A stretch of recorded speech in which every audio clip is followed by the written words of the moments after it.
Ladies and gentlemen, boys and girls, welcome back to the channel. నేను మీ వంశీ అందరూ ఎలా ఉన్నారు? I hope everyone is doing great. So finally ఈ రోజు మన దగ్గర 2026 TVS Apache RTR 160 4V TFT variant అయితే ఉంది. అండ్ చాలా మందికి బజాజ్ పల్సర్ N160 తీసుకోవాలా లేకపోతే అపాచీ 160 4V తీసుకోవాలని చెప్పి పెద్ద కన్ఫ్యూజన్ లో ఉంటారు. ఎవరు ఏ బైక్ తీసుకోవాలో కూడా ఈ వీడియోలో ఇన్ డీటెయిల్ గా ఎక్స్ప్లెయిన్ చేస్తాను. అండ్ ఈ బైక్ ని నాకు ప్రొవైడ్ చేసిన సుశీల్ టీవీఎస్ కూకట్పల్లి వాళ్ళకైతే thank you so much. And దీని తర్వాత ఈ బైక్ యొక్క డీటెయిల్ రైడ్ రివ్యూ వస్తుంది. సో ఇలాంటి వీడియోస్ మన ఛానల్లో చూడాలి అనుకుంటే మన ఛానల్ కి సబ్స్క్రైబ్ చేసుకోండి. సో లేట్ చేయకుండా let's get into the video. Finally today we have the TVS Apache RTR 160 4V TFT edition, top of the line variant అన్నమాట. సో ముందుతో కంపేర్ చేసుకుంటే దీంట్లో మనకి చాలా అప్గ్రేడ్స్ అయితే ఉన్నాయి, చాలా యూస్ఫుల్ అప్గ్రేడ్స్ ఎవ్రీథింగ్ కూడా. అండ్ మెయిన్గా ఈ బ్లాక్ కలర్ కానీ ఇంకోటి బ్లూ కలర్ అనేది ఉంది, దాంట్లో ఈ బైక్ అనేది చాలా అంటే చాలా బ్యూటిఫుల్గా కనిపిస్తుంది. ఒకసారి ఇగ్నిషన్ ఆన్ చేసుకొని ఇన్ డీటెయిల్గా ఎవ్రీథింగ్ అయితే చూద్దాం. సో మనం ఇగ్నిషన్ ఆన్ చేసుకున్న వెంటనే ఇక్కడ ఈ డిఆర్ఎల్స్ ఏవైతే ఉన్నాయి కదా చాలా బ్రైట్ ఉన్నాయి. అండ్ చాలామంది ఏమంటున్నారు దీన్ని N160 లాగా ఉంది అంటున్నారు, బట్ N160 ఇది చాలా డిఫరెంట్. జస్ట్ ప్రొజెక్టర్ అనేది ఉంది. సో మీరు ప్రొజెక్టర్ని చూసి రెండు బైక్స్ హెడ్లైట్స్ ఏముంది అనుకుంటే సో అది తప్పన్నమాట, టోటల్లీ డిఫరెంట్. దాని డిఆర్ఎల్స్ అనేవి పైన వస్తాయి, దీని ఒక టీత్ లాగా వస్తాయి. నైట్ టైం అయితే చాలా అగ్రెసివ్ ఉంది. అండ్ ముందుతో కంపేర్ చేసుకుంటే దీని యొక్క హెడ్లైట్ విజిబిలిటీ అనేది చాలా బాగుంది. అండ్ మనకి బై ఫంక్షనల్ ప్రొజెక్టర్ లైట్ ఇవ్వడం వల్ల అడ్వాంటేజ్ ఏంటంటే వెయిట్ అనేది రిడక్షన్ అవుతుంది అండ్ నైట్ విజిబిలిటీ కూడా చాలా బాగుంటుంది. అండ్ ఇక్కడ ఏంటంటే మనకి టీవీఎస్ మనకి హార్స్ లోగో ఇచ్చారు. అండ్ ఇక్కడ నంబర్ ప్లేట్ బ్రాకెట్ అనేది ఇక్కడ ఉంది. అండ్ ఇంకోటి ఏంటంటే దీంట్లో LED ఇండికేటర్స్ అయితే ఉన్నాయి, చాలా ప్రీమియం ఇండికేటర్స్ ఇవి. ఒకసారి మీకు ఇండికేటర్స్ ఆన్ చేసి చూపిస్తాను. లైక్ BMWలో మనకి ఎలాంటి ఇండికేటర్స్ ఉంటాయో సో అంత ప్రీమియంగా అయితే ఉన్నాయి ఇవి. అండ్ ఒకసారి మీకు రియర్ సెక్షన్ అనేది కూడా చూపిస్తాను. సో రియర్ సెక్షన్లో చూసుకుంటే మనకి టైల్ లైట్లో ఎటువంటి చేంజ్ లేదు, సేమ్ టైల్ లైట్ అనేది ఉంది, but indicators are too premium అన్నమాట. దానికైతే మనకి BMW ఒక టచ్ అనేది కనిపిస్తుంది. అండ్ BMW బైక్ అయితే కాదు, బట్ అలాంటి టచ్ అయితే కనిపిస్తుంది. ఒకటి ఏంటంటే దీంట్లో హజార్డ్ స్విచ్ అనేది ఇవ్వలేదు, అది కూడా ఇచ్చుంటే బాగుండేది. ఒకసారి ఇగ్నిషన్ అనేది ఆఫ్ చేద్దాం. సో ఇన్ డీటెయిల్గా ఎవ్రీథింగ్ అయితే చూద్దాం. అండ్ ఇక్కడ మనకి సస్పెన్షన్ గురించి మాట్లాడితే సో ఇది టీవీఎస్ వాళ్ళ సస్పెన్షన్, షోవా నుంచి అయితే కాదు. లైక్ ఇది 37mm మనకి గోల్డెన్ USD ఫోక్స్ అన్నమాట. సస్పెన్షన్ ఫీడ్బ్యాక్ ఎవ్రీథింగ్ అయితే నెక్స్ట్ రైడ్ రివ్యూలో చెప్తాను. అండ్ నెక్స్ట్ ఇక్కడ మనకి ఫైబర్ది ఫెండర్ అయితే ప్రొవైడ్ చేస్తారు, సో మెటల్ అయితే కాదు. అండ్ ఇది కూడా మనకి డ్యూయల్ కలర్లో ఉంది. అండ్ ఇక్కడ చూసుకుంటే దీంట్లో డ్యూయల్ ఛానల్ ABS ఉంది, అలాగే మనకి RLP సెన్సార్ కూడా ఉంది. సో RLP ఏంటో కూడా చెప్తాను. అండ్ ఫ్రంట్ ఏంటంటే 270mm పెటల్ డిస్క్ బ్రేక్ ఉంది. సో నార్మల్ డిస్క్ బ్రేక్తో కంపేర్ చేసుకుంటే ఈ పెటల్ డిస్క్ బ్రేక్ వల్ల అడ్వాంటేజ్ ఏంటంటే మనం ఫ్రీక్వెంట్గా బ్రేక్స్ అనేది వాడుతూ ఉంటాం కదా, సో డిస్క్ ప్లేట్ అనేది హీట్ అవుతుంది. సో ఇలా మనకి ఈ కట్స్ ఉండడం వల్ల ఏంటంటే మనకు హీట్ అనేది చాలా ఈజీగా వెళ్ళిపోతుంది, కాబట్టి ఎక్కువ హీట్ అయితే కాదు. అండ్ రెయినీ సీజన్లో మనం వాడినప్పుడు కూడా సో వాటర్ని చాలా ఈజీగా కట్ చేస్తుంది. సో మనకి బ్రేకింగ్లో ఎటువంటి కాంప్రమైజ్ అనేది ఉండదు కంపేరింగ్ టు మనకి normal disc plate. And dual piston మనకి క్యాలిపర్స్ ఉన్నాయి, సో ఏ బ్రాండో మెన్షన్ అయితే చేయలేదు. అండ్ ఇక్కడ మనకి CA టైర్స్ అయితే ప్రొవైడ్ చేస్తారు. ఫ్రంట్ మనకి 90/90 సెక్షన్ 17 ఇంచ్ వీల్ ఉంది. అండ్ రియర్ ఏంటంటే మనకి 130 సెక్షన్ టైర్ అయితే ఉంటుంది, అది కూడా మనకి రేడియల్ టైర్. సో ఇక్కడ చూసుకుంటే 130/70 R17. సో మనకి రేడియల్ టైర్ ఉంది కాబట్టి కొద్దిగా హై స్పీడ్స్లో కానీ కార్నరింగ్లో కానీ కొద్దిగా మనకి గ్రిప్ అనేది చాలా బెటర్గా ఉంటుంది. అండ్ రియర్లో ఇక్కడ రెడ్ కలర్లో మనకి మోనోషాక్ అబ్జర్వర్ అయితే ప్రొవైడ్ చేశారు, విచ్ ఇస్ నాన్ అడ్జస్టబుల్ అనుకుంటా. సో అడ్జస్ట్మెంట్ అనేది లేదు. అండ్ నెక్స్ట్ మనం మెయిన్గా దీని యొక్క ఇంజన్ గురించి మాట్లాడాలి అండ్ దీని యొక్క లుక్స్ గురించి మాట్లాడాలి. లుక్స్ అయితే చాలా బాగుంటాయి అసలు. అండ్ నెక్స్ట్ ఇక్కడ ఇంజన్ గురించి మాట్లాడితే దీంట్లో మనకి 159.7cc, ఇది మనకు ఆయిల్ కూల్డ్ ఇంజన్ అన్నమాట, ఎయిర్ కూల్డ్ అయితే కాదు. సో ఇక్కడ చూసుకుంటే మనకి రేడియేటర్ అనేది ప్రొవైడ్ చేస్తారు, which is oil cooling system. And ఇది 4 వాల్వ్ ఇంజన్ అనమాట. సో 4 వాల్వ్ వల్ల అడ్వాంటేజ్ ఏంటంటే మనకి మిడ్ రేంజ్ నుంచి టాప్ రేంజ్ అయితే ఉంటుంది కదా, అది మనకు పర్ఫార్మెన్స్ అనేది చాలా బాగుంటుంది. సో మనకి లో ఎండ్ అనేది కొద్దిగా లీనియర్గా అయితే ఉంటుంది. ఇక్కడ N160 అడ్వాంటేజ్ ఎక్కడ వస్తుంది అంటే లో ఎండ్లో చాలా మంచి అడ్వాంటేజ్ అనేది వస్తుంది, దీని టాప్ ఎండ్లో మనకి అడ్వాంటేజ్ అనేది ఉంటుంది. అది 2 వాల్వ్ ఇంజన్, ఇది 4 వాల్వ్ ఇంజన్, అలాగే ఇది ఆయిల్ కూల్డ్, అది ఎయిర్ కూల్డ్. సో ఇది మేజర్గా డిఫరెన్స్ అన్నమాట. అండ్ దీంట్లో మనకి 3 రైడింగ్ మోడ్స్ ఉన్నాయి, దాంట్లో కూడా టాప్ ఎండ్ వేరియంట్లో రైడింగ్ మోడ్స్ ఉన్నాయి, బట్ అవి ABS మోడ్స్. సో మనకు ABS ఏంటంటే మట్టిలో ఒకలాగా పనిచేస్తుంది అండ్ మనకి రోడ్ పైన ఒకలాగా పనిచేస్తుంది, బట్ దీంట్లో రైడింగ్ మోడ్స్ ఎలా ఉన్నాయంటే ప్రతి మోడ్కి మనకు పర్ఫార్మెన్స్ కానీ టార్క్ కానీ చాలా డిఫరెంట్గా వస్తుంది. పవర్ అండ్ టార్క్ చూసుకున్నా కూడా 17.5 PS పవర్ వస్తుంది, అలాగే మనకి 14.7 Nm టార్క్ వస్తుంది. లైక్ మనం N160తో కంపేర్ చేసుకున్నా కానీ పవర్ అండ్ టార్క్ అయితే మనకి కొద్దిగా ఎక్కువ ఉందని చెప్పొచ్చు. అండ్ ఇక్కడ గ్రౌండ్ క్లియరెన్స్ అనేది 180mm ఉంది కాబట్టి ఎక్కడ తగిలే ఛాన్స్ అనేది లేదు. So 180mm is too good అనమాట. అండ్ ఇక్కడ హైపర్ ఎడ్జ్ అని చెప్పేసి ఉంది, టోటల్గా మనకి మ్యాట్లో వస్తుంది, ఎక్కడ గ్లాసీ ఫినిష్ అనేది లేదు. అండ్ ట్యాంక్ కెపాసిటీ కూడా మనకి 12 లీటర్స్ అయితే ఉంటుంది. లైక్ ఈ బండి యొక్క మైలేజ్ గురించి మాట్లాడితే లైక్ మీరు అర్బన్ కానీ రెయిన్ మోడ్లో నడుపుతున్నప్పుడు మైలేజ్ అనేది కొద్దిగా మనకు ఎక్కువ వస్తుంది. మీరు స్పోర్ట్లో నడుపుతున్నప్పుడు దాని యొక్క పొటెన్షియల్ అనేది బయటకు వస్తుంది కాబట్టి అక్కడ మైలేజ్ అనేది కొద్దిగా తగ్గుతుంది. సో ఆన్ అండ్ యావరేజ్గా చెప్పాలి అంటే మనకి 38 to 43 అండ్ 45 మధ్యలో మనకి మైలేజ్ అనేది వస్తుంది.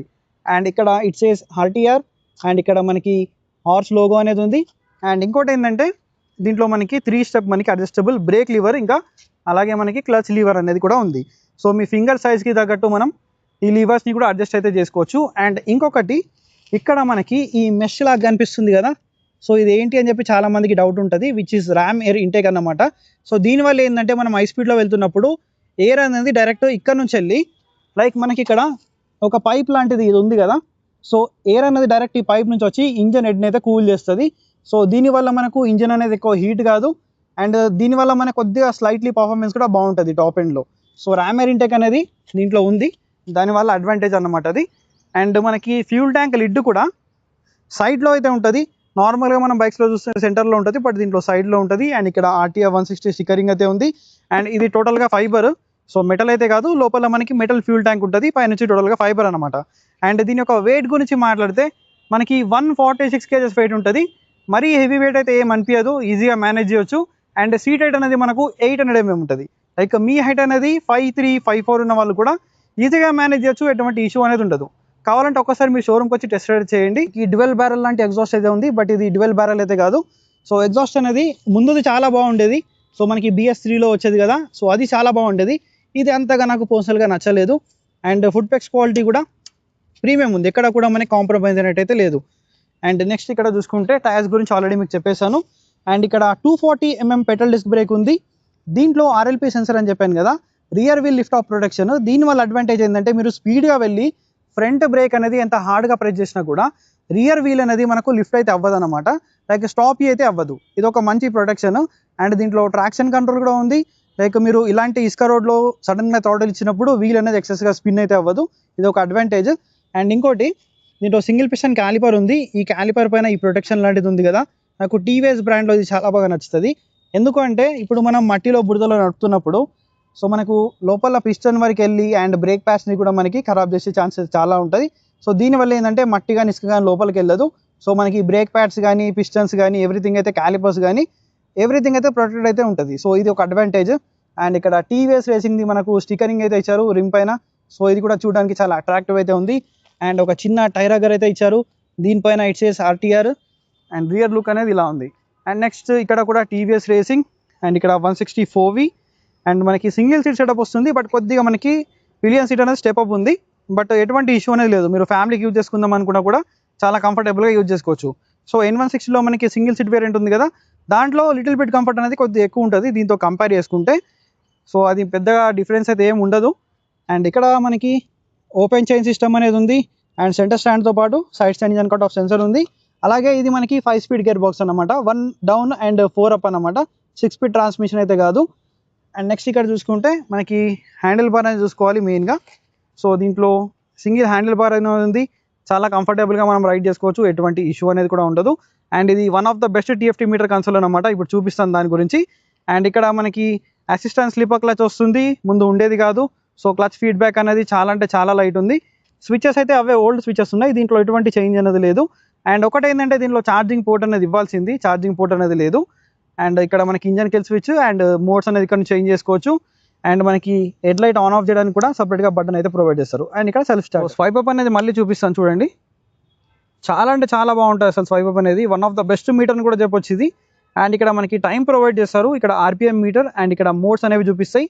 అండ్ పైన మనకి బ్లూటూత్ కూడా పైన చూపిస్తుంది.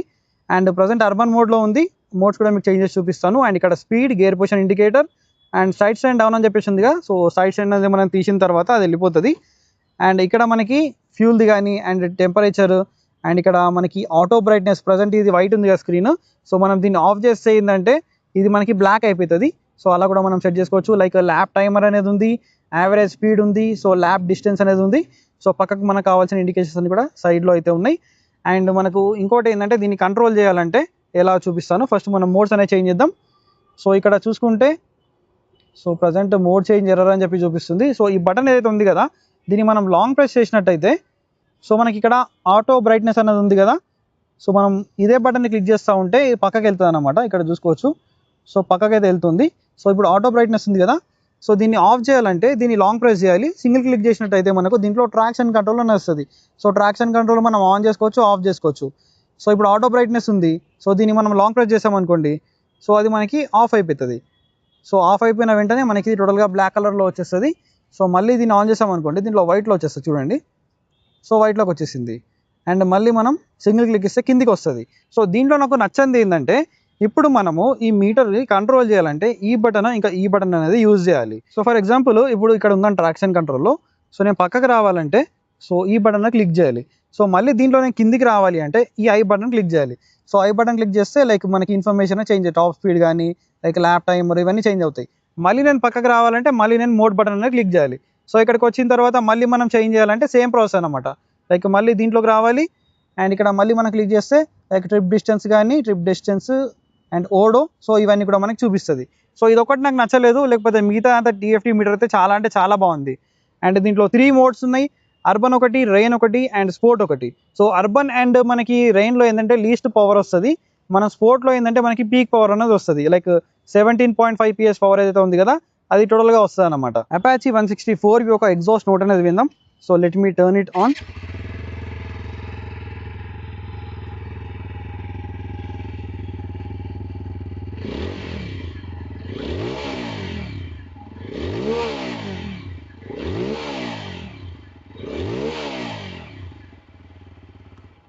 So finally this is all about the 2026 TVS Apache RTR 164V TFT edition గురించి.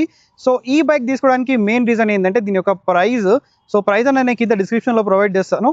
సో వీళ్ళు ఈ ప్రైస్ రేంజ్లో అసలు దీంట్లో ఉండే టెక్నాలజీ కానీ అండ్ చెప్పాలంటే one of the value for money 160 motor cycle అని కూడా మనం దీన్ని చెప్పొచ్చు.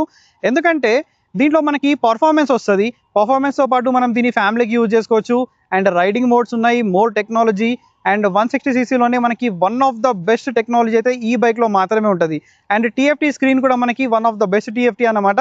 అండ్ దీంట్లో ఆయిల్ కూలింగ్ సిస్టమ్ ఉంది, లైక్ మీరు దీన్ని ఆల్రౌండర్ లాగా వాడుకోవచ్చు, సిటీలో వాడుకోవచ్చు, మీకు పర్ఫార్మెన్స్ కావాలంటే స్పోర్ట్ మోడ్ అనేది ఉంది అండ్ మీరు లాంగ్ రైడ్స్ కూడా చేయొచ్చు, ఎందుకంటే ఆయిల్ కూలింగ్ సిస్టమ్ ఉంది కాబట్టి all rounder like little bit offroading చేయొచ్చు. ఎవ్రీ ప్లేస్లో మీరు ఈ బైక్ని అయితే వాడచ్చు. అండ్ దీంట్లో ఉన్న టెక్నాలజీ అయితే వేరే ఏ బ్రాండ్లో కూడా లేదు. అండ్ N160ని తీసుకోవడానికి మెయిన్ రీజన్స్ ఏంటి అంటే, సో దాంట్లో ఏంటంటే మనకి పర్ఫార్మెన్స్ అనేది దీంతో కంపేర్ చేసుకుంటే కొద్దిగా తక్కువ ఉంటుంది. దాంట్లో రైడింగ్ మోడ్స్ అనేవి చాలా డిఫరెంట్ అనమాట. సో దాంట్లో రైడింగ్ మోడ్స్ టాప్ వేరియంట్లో ఉంటాయి, బట్ అవి ABS మోడ్స్, రైడింగ్ మోడ్స్ అయితే కావు. సో దీంట్లో ఏంటంటే ఈచ్ అండ్ ఎవ్రీ మోడ్లో మనకి పవర్ అండ్ టార్క్ అయితే చాలా డిఫరెంట్గా వస్తుంది. ఈ బైక్ ఎలా ఉంటుందంటే మనం ప్రతిసారి హై RPMలోనే ఉండాలి, ఆ పర్ఫార్మెన్స్ రావాలి అనుకుంటే దీంట్లో స్లైట్గా మనకి వైబ్రేషన్స్ కొద్దిగా ఎక్కువ ఉంటాయి, దాంట్లో కొద్దిగా వైబ్రేషన్స్ తక్కువ ఉంటాయి. అండ్ ఫ్యామిలీ కోసం దీంతో కంపేర్ చేసుకుంటే సీట్ కంఫర్ట్ అనేది కొద్దిగా బెటర్గా ఉంటుంది. అండ్ ప్రైస్ అనేది మనకు కొద్దిగా తక్కువలో వస్తుంది, బట్ పర్ఫార్మెన్స్ కోసం అయితే కాదు. మనకి సిటీలో వాడుకోవాలి, లైక్ దానిపైన కూడా లాంగ్ రైడ్స్ అనేది చేయొచ్చు, బట్ దీంట్లో ఆయిల్ కూలింగ్ సిస్టమ్ ఉంది కాబట్టి అదొక అడ్వాంటేజ్ అనేది ఉంది. సో 2 బైక్స్ అనేది రైడ్ చేయండి. సో మీకు ఏది నచ్చితే అది మీరు పర్చేజ్ అయితే చేయొచ్చు. సో నేనైతే పర్సనల్గా మీ దగ్గర బడ్జెట్ ఉంది, మీరు 160cc ఒక మంచి బైక్ పర్చేజ్ చేయాలి అనుకుంటున్నప్పుడు I will suggest Apache RTR 164V అన్నమాట. సో మనకి N160 కూడా చాలా మంచి బైక్, బట్ దాంతో కంపేర్ చేసుకుంటే ఇది నాకు చాలా బెటర్ అనిపిస్తుంది, వాల్యూ ఫర్ మనీ అనిపిస్తుంది. So this is all about this video. I will see you another video. Until then, take care, keep loving, keep supporting. Signing off, your Moto Boy VK.